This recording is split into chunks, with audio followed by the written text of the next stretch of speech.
దీనికి ఇంకో ఉదాహరణ చెప్తా. 3 పావలాలు. ఇవన్నీ చిన్నప్పుడు చందమామల్లో వచ్చాయి.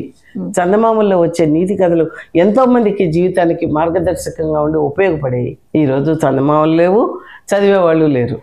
ఆ కథలు కూడా ఆ కథలు నీతి కథలు ఏమీ లేవు. ఎప్పుడు అందుకే ఓల్డ్ ఈజ్ గోల్డ్.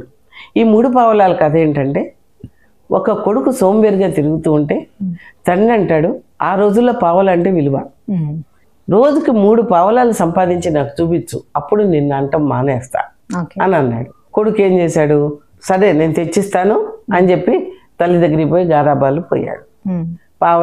3 పావలాలే కదా నాన్న అని చెప్పి 3 పావలాలు ఇచ్చింది. తండ్రి ఇలా చూశాడు, ఇస్త్రీ పొయ్యిలో కొట్టాడు. వాడు తలకాయ ఉంచుకొని, ఈ నీ సంపాదన కాదు అన్నాడు. వాడు తలకాయ ఉంచుకొని వెళ్ళిపోయాడు.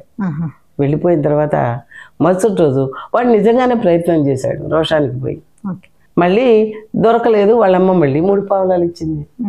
మళ్ళీ ఇలా చూశాడు, ఇసిరి పొయ్యిలో కొట్టాడు. అప్పుడు ఇదేంటి మా నాన్నకి వెంటనే తెలిసిపోతుంది అని ఆశ్చర్యపోయాడు. ఆశ్చర్యపోయి 3వ రోజు నిజంగానే కష్టపడి 3 పావలాలు సంపాదించుకొని వచ్చాడు. తండ్రికి ఇచ్చాడు. ఇలా చూసి అది కూడా పొయ్యిలో కొట్టాడు. ఇది నీ కష్టం కాదు అని. వెంటనే ఈ అబ్బాయి ఏంటి రియాక్ట్ అయిపోయి ఆ 3 పావలాలు పొయ్యిలోంచి లాక్కొని ఉఫు అని ఊదుకుంటూ తీసుకున్నాడు. ఇదిరా నీ సంపాదన. 2 రోజుల నుంచి నీ సంపాదన కాదు కాబట్టే దాన్ని నువ్వు పడేసిన ఊరుకున్నావు. ఈరోజు నీ కష్టార్జితం కాబట్టి దాన్ని తవ్వుకొని తీసుకున్నావు అని అన్నాడు. అలా కష్టం విలువ తెలియాలి.